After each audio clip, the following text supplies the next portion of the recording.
You are listening to Podolsky come to you to talk haunted Vermont. However, in this season, we're going to take a look at some very interesting folklore, urban legends, and some true crime. So, stay tuned and get your spooks on.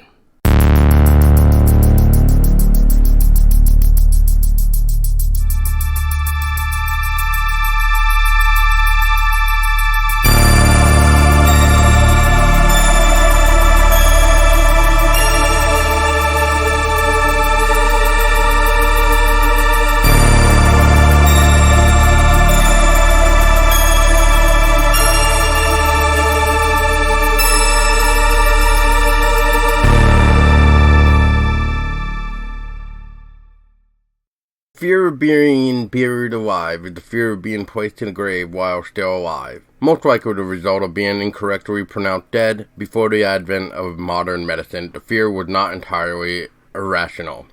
Throughout history, there have been many cases of people being accidentally buried alive. During the 17th century, there was a number of premature burials.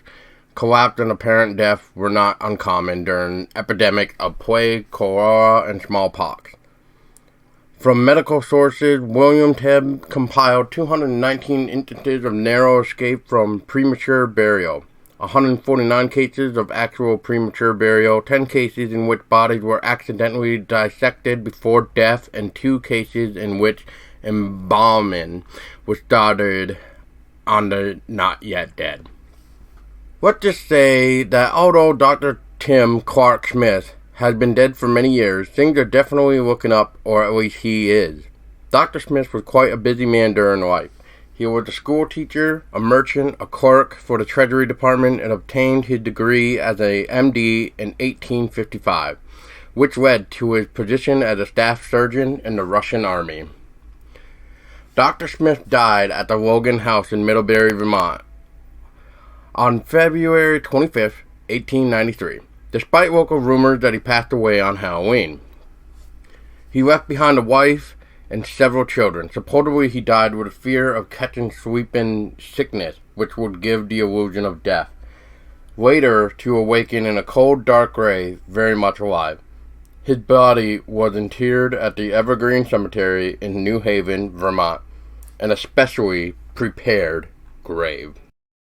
Beneath the odd, grassy mound of earth, Dr. Tiffany Clark Smith's face was positioned beneath a cement tube that led to the surface. The 6-foot tube ended at a piece of 14 by 14 inch plate glass, allowing Tim to gaze upward in the event that he was buried alive. An article by Joe Nickel of the Committee for Skeptical Inquiry states that one of his children traveled to New Haven, Vermont from Iowa to supervise the construction of the specially designed crypt. In addition, he writes, according to the feature article, there are other legends about the tomb. One is that Smith had it outfitted with tools for his escape, although condensation and plant growth inside the shaft now block one's view.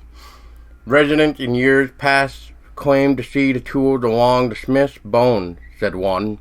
You can see the face of the skeleton down there with a hammer and a chisel crossed on the ground next to it.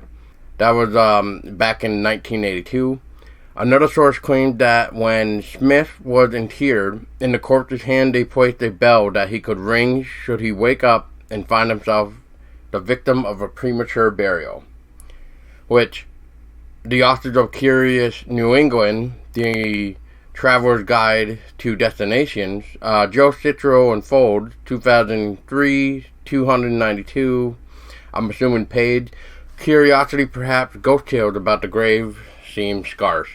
According to the cemetery section, the burial vault has 2 rooms, one for Dr. Smith and the other for his wife. The burial vault is arched with stairs, capped by the stone in the lower front of the mound, and lead to the 2 rooms, with the viewing window at the top of the shaft. Legends abound concerning the unusual tomb of Dr. Tim Clark Smith. Did he really have tools buried with him to aid in escape from the crypt if he were to suddenly awake? If you were to gaze down into the window these days, all you would see is darkness and condensation on the glass. People from years ago claim to have seen the skeletal face of Dr. Smith along with a hammer and chisel placed nearby. Several reports claim that a bell was placed in his hand just in case he needed to signal that he was still alive. An unconfirmed rumor that is the string to the bell leads to a local general store where eerie rings from time to time. If you would like to learn more about this Dr. Tiffany Clark Smith, please check out the link in the description below. This was just a little tease of what you can find at Evergreen Cemetery in New Haven, Vermont. Also, I think this is really a nice setup to get you ready for the finale. Because, well, with it being winter, I think it's perfect for things that become frozen, how they have to wait to unthaw in spring. I hope you enjoyed. Please like, comment, and subscribe for more. Until next time, stay spooky.